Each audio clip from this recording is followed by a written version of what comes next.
¿Qué harías si te dijera que la lámpara que ilumina tu habitación en este momento está hecha con la piel del rostro de tu vecina desaparecida?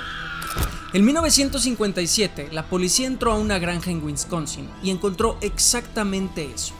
Copas hechas con cráneos humanos, narices en tazas de café y un traje completo hecho de piel humana que el dueño de la casa usaba para bailar bajo la luna. Si has jugado el videojuego de The Texas Chainsaw Massacre o has visto la película clásica, te vendieron que era una masacre tejana con motosierras.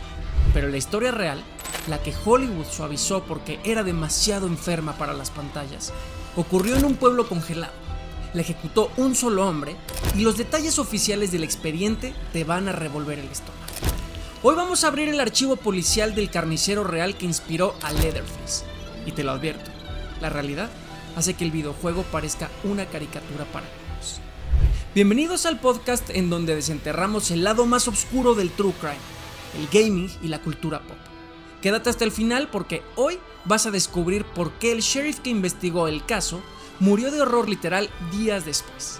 Súbanle al volumen y recuerden, en el mundo geek, las peores pantallas son las que reflejan la realidad.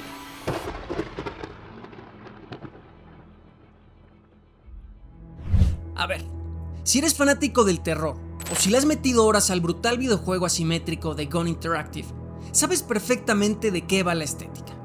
Esa Texas rural de los años 70, la atmósfera asfixiante, los ganchos de carne en el sótano y esa familia de caníbales que te persigue mientras intentas desesperadamente reparar una planta de luz o abrir una puerta trasera para escapar. El juego es una joya de la tensión. Cada vez que escuchas el motor de Leatherface acercarse, el corazón se te sale del pecho. Pero aquí viene el primer gran giro de tuerca de este guión de la vida real. La película se titula La Masacre de Texas, ¿verdad? Pues el hombre que inspiró esta carnicería jamás pisó Texas para cometer un crimen. Tampoco usaba una motosierra como su arma principal, ni pertenecía a una numerosa familia de psicópatas que vendía carne humana en una gasolinera de carretera. La historia real nos lleva mucho más al norte, a un lugar llamado Plainfield, en el estado de Wisconsin. Un pueblo pequeño, helado en invierno, de esos donde supuestamente nunca pasa nada y todos se conocen las caras. El año es 1957. El nombre del monstruo real, Edward Theodore Gein, mejor conocido en los registros policiales y de psiquiatría forense como Ed Gein. ¿Por qué Toby Hooper cambió la locación de Texas? Bueno, pues fue por puro marketing y por el impacto cultural de la América rural profunda del sur, que siempre vende mucho más misterio. Pero los fetiches, la fijación con la piel humana, el sótano de los horrores y la macabra obsesión por la figura materna, todo eso fue extraído directamente del expediente policial de Ed Gein.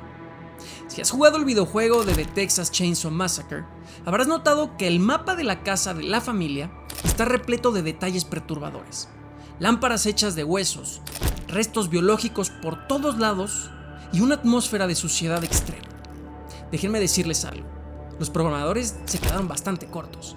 La realidad, descrita en los informes del sheriff Arthur Slay en 1957, supera por mucho el diseño de arte de cualquier juego de PlayStation 5 o Xbox. Vamos a viajar al origen. ¿Cómo un granjero solitario y aparentemente inofensivo se convirtió en el carnicero de Plainfield? Para entender a Ed Gein, tenemos que entender su entorno. Ed nació en 1906. Su padre, George Gein, era un alcohólico violento que no aportaba nada a la casa. Pero el verdadero motor de esta pesadilla fue su madre, Augusta Lerck. Augusta era una mujer fanática religiosa, extremadamente puritana y dominante. Ella crió a Ed y a su hermano mayor Henry en un aislamiento casi absoluto en una granja de 160 acres en Plainfield.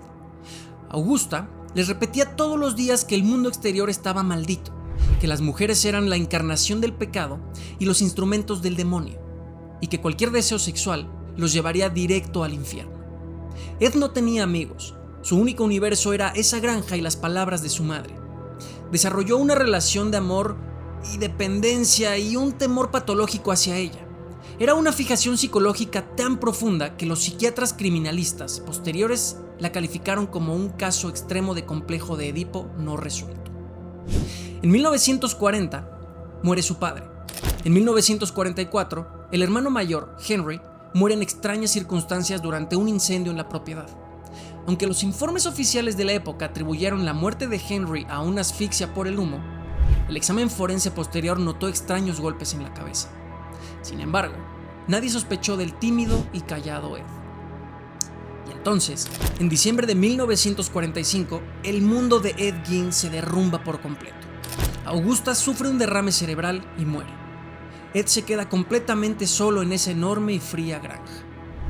Bueno, técnicamente solo, porque en su mente, el espíritu y las reglas de su madre seguían gobernando cada rincón de la casa. Lo primero que él hizo fue sellar con tablas la habitación de su madre, el comedor y toda la planta alta. Esos lugares se mantuvieron intactos, limpios, como un santuario congelado en el tiempo. Mientras tanto, Ed se mudó a una pequeña habitación contigua a la cocina. Y ahí, señoras y señores, es en donde comenzó la metamorfosis del monstruo.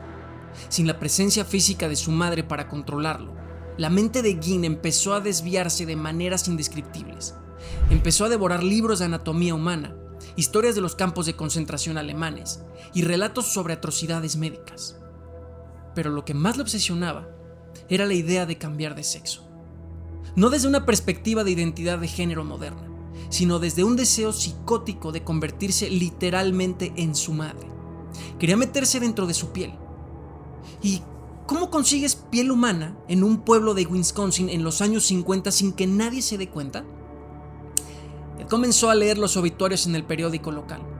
Buscaba mujeres de mediana edad que se parecieran físicamente a su madre fallecida y que hubieran sido enterradas recientemente. En un estado de trance, Gein acudía al cementerio local de Plainfield durante las noches de luna llena. Con una pala y una paciencia aterradora, desenterraba los ataúdes, abría los cuerpos, extraía las partes que le interesaban y volvía a tapar la tumba con tal precisión que los cuidadores del cementerio jamás notaron nada extraño durante años. Según sus propias confesiones documentadas, realizó estas incursiones nocturnas al menos unas 40 veces entre 1947 y 1952. Pero la profanación de tumbas pronto dejó de ser suficiente. El material muerto y en descomposición ya no satisfacían sus necesidades de artesanía. Necesitaba carne fresca. La primera víctima viva fue Mary Hogan, de 51 años, dueña de una taberna local en Plainfield. Desapareció en el invierno de 1954. Lo único que la policía encontró en el suelo del establecimiento fue un gran charco de sangre. Nadie pudo resolver el caso. La gente del pueblo bromeaba con Ed sabiendo que era un soltero raro. Le decían: «Oye Ed, ¿no tendrás tú a Mary Hogan en tu granja?» Y Ed, con una sonrisa tímida en el rostro, respondía: «Sí, está en mi casa cocinando para mí». Todos se reían. Pensaban que era el típico chiste del tonto del pueblo. Nadie se imaginaba que no era un chiste. Era una confesión literal. El final de su reinado de terror llegó el 16 de noviembre de 1957. Ese día, Bernice Worden, de 58 años, propietaria de la ferretería local de Plainfield, desapareció sin dejar rastro. La tienda quedó abierta, la caja registradora ensangrentada y faltaba el último recibo de venta. El hijo de Bernice, que casualmente era ayudante del sheriff, regresó al pueblo y revisó el cuaderno de notas. El último cliente registrado antes de la desaparición de su madre era Ed Gein. Había comprado un galón de anticongelante. El sheriff Arthur Slay esa misma noche y un par de oficiales se dirigieron a la granja de Gein. Ed no estaba en casa. Lo detuvieron pocos días después en una tienda cercana. Los oficiales entraron a la propiedad a oscuras, iluminando el camino solo con linternas de mano. El olor en el lugar era insoportable. Una mezcla de estiércol, basura acumulada y algo sumamente dulce y podrido. Uno de los oficiales caminó hacia el cobertizo de madera adjunto a la cocina. Movió su linterna hacia el techo y su luz iluminó algo que lo hizo gritar y caer de espaldas al suelo. Colgado de los tobillos mediante ganchos de carnicero, con poleas en el techo, se encontraba el cuerpo sin vida de una mujer. Había sido decapitado, completamente eviscerado como si fuera un ciervo cazado en el bosque y abierto en canal desde el pecho hasta la pelvis. Era el cuerpo de Bernice Worden. Había sido asesinada apenas unas horas antes con un rifle de calibre 22, pero lo que la policía encontró al registrar el resto de la casa principal dejó una marca imborrable en la historia de la criminología mundial. Encendieron las luces generales y la granja de Ed reveló su verdadera naturaleza. No era una casa, era un museo de la depravación humana.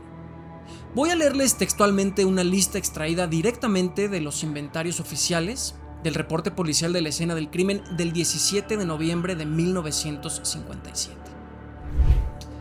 4 narices humanas guardadas dentro de una taza de café sobre la chimenea. 9 máscaras hechas de piel humana real, perfectamente conservadas con pelo, cejas y labios intactos, colgadas en las paredes de su habitación. 10 cabezas de mujeres a las que les habían cortado la parte superior para ser utilizadas como tazones de sopa y ceniceros. Un par de labios humanos colgando de una cuerda que servía como cordón para la cortina de la ventana.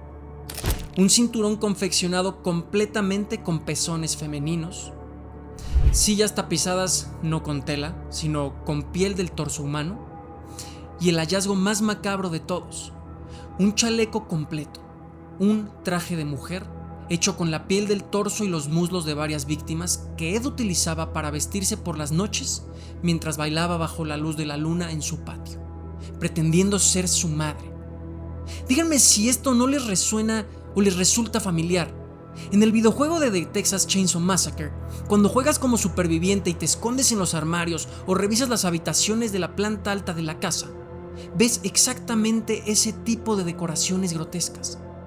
La diferencia es que en el juego estás frente a texturas en tercera dimensión generadas por computadora en Unreal Engine. Los oficiales de la policía de Wisconsin tuvieron que tocar esa piel fría, oler esa putrefacción y asimilar que todo eso pertenecía a vecinas, madres y conocidas de su propia comunidad. El sheriff Arthur Slade quedó tan traumatizado por lo que vio en ese cobertizo que, según los informes médicos de la época, sufrió un colapso nervioso pocos días después y falleció de un ataque al corazón antes de que el caso llegara a juicio oral. Aquí es en donde la historia da un vuelco psicológico brutal y donde entendemos la enorme diferencia entre la ficción de la gran pantalla y la mente de un criminal real. Cuando Hollywood tomó esta historia para crear a Leatherface en The Texas Chainsaw Massacre, o cuando crearon a Norman Bates en Psicosis de Alfred Hitchcock, o a Buffalo Bill en El silencio de los inocentes, porque sí, Ed Gein inspiró a los 3 monstruos más grandes del cine de terror. Nos pintaron a asesinos despiadados brutales que cazaban activamente a decenas de personas. Pero cuando los psiquiatras estatales del hospital de Central State interrogaron a Ed Gein, descubrieron algo insólito. Ed no se consideraba a sí mismo un asesino en serie. De hecho, legalmente solo se le pudieron comprobar 2 asesinatos, el de Mary Hogan y el de Bernice Worden. Todos los demás restos humanos en su casa provenían estrictamente de los cadáveres que desenterraba del cementerio. Imagínate el nivel de locura. Ed Gein era un reciclador, un artesano del horror, extremadamente ahorrativo. En sus propias palabras, cuando le preguntaron por qué no había matado a más mujeres del pueblo, él respondió con total naturalidad: era demasiado trabajo. Era mucho más fácil ir al cementerio cuando ya estaban enterradas. Otro dato curioso que conecta directamente con la cultura pop y la gamificación de esta historia es la famosa motosierra. ¿De dónde carajos salió si Ed Gein usaba un rifle y cuchillos de carnicero? Todo fue una genialidad de marketing y diseño de Tobe Hooper. El director contó en una entrevista clásica que un día en diciembre, mientras estaba atrapado en una enorme multitud dentro de una tienda departamental abarrotada de gente por las compras navideñas, se quedó mirando toda la sección de herramientas médicas y de jardinería. Vio una motosierra en exhibición y pensó: si enciendo esa cosa ahora mismo, la multitud se abriría en 2 segundos y podría salir de aquí. De esa fantasía urbana de frustración, nació el arma más icónica del cine de terror y el sonido más aterrador de las partidas multijugador de hoy en día. Pero el verdadero twist de la vida real ocurrió con la propia granja de los Gein en marzo de 1958, mientras Ed estaba internado en el hospital psiquiátrico y se preparaba una subasta pública de la propiedad y de sus retorcidas artesanías, lo cual ya era bastante morboso por parte del pueblo. La casa ardió misteriosamente hasta los cimientos una noche. Nunca se arrestó a nadie por el incendio, pero la teoría oficial no oficial es que la propia gente de Plainfield quemó el lugar para borrar esa mancha de infamia de su mapa y evitar que la granja se convirtiera en una atracción turística para curiosos del morbo. Cuando Ed Gein se enteró del incendio en el hospital, solo movió la cabeza y dijo: era lo mejor. Ed Gein pasó el resto de sus días recluido en instituciones psiquiátricas. Los médicos lo describieron como el paciente modelo.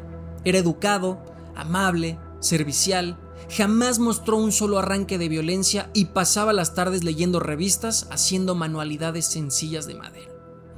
El monstruo que había horrorizado a toda una nación resultó ser un anciano dócil y sonriente que finalmente falleció por insuficiencia respiratoria debido al cáncer, el 26 de julio de 1984, a los 77 años. Está enterrado en el mismo cementerio de Plainfield donde solía profanar tumbas. Poco a poco, el mármol gris que señalaba su tumba fue deteriorándose, no por el tiempo, sino por los visitantes que rompían pequeños fragmentos de la lápida para llevárselos como recuerdo. Algunos incluso vendían esos trozos en línea como si fueran reliquias. En el año 2000, el New York Post informó que en eBay se llegó a subastar un poco de tierra supuestamente extraída del sitio por $28. Ese mismo año, la lápida completa, una pieza de granito de unos 90 kilos, desapareció. La policía local sospechó que el robo fue planeado, quizás por coleccionistas o grupos vinculados al ocultismo. A pesar de los esfuerzos, la piedra nunca fue recuperada. La próxima vez que estés jugando The Texas Chainsaw Massacre en tu consola, cuando estés corriendo por ese sótano virtual intentando esquivar los ataques de un asesino con una máscara de piel, recuerda que detrás de los polígonos, de la música de tensión y de los efectos de sonido, existió un lugar real en Wisconsin, donde las lámparas sí estaban hechas de rostros humanos y donde la locura de un hombre demostró que el verdadero horror no viene del espacio exterior ni de demonios del inframundo. Viene del aislamiento, del fanatismo y de los rincones más oscuros de la mente humana. Si te ha gustado esta inmersión en las raíces reales del terror, los videojuegos y el cine, no olvides darle al botón de like y suscribirte en donde sea que nos escuches. Déjanos en los comentarios, ¿crees que los videojuegos de hoy en día deberían ser más realistas con estas historias? ¿O la realidad ya es demasiado gráfica por sí sola? Los leo a todos. Y recuerden, en el mundo geek, las peores pantallas son las que reflejan la realidad. Game over.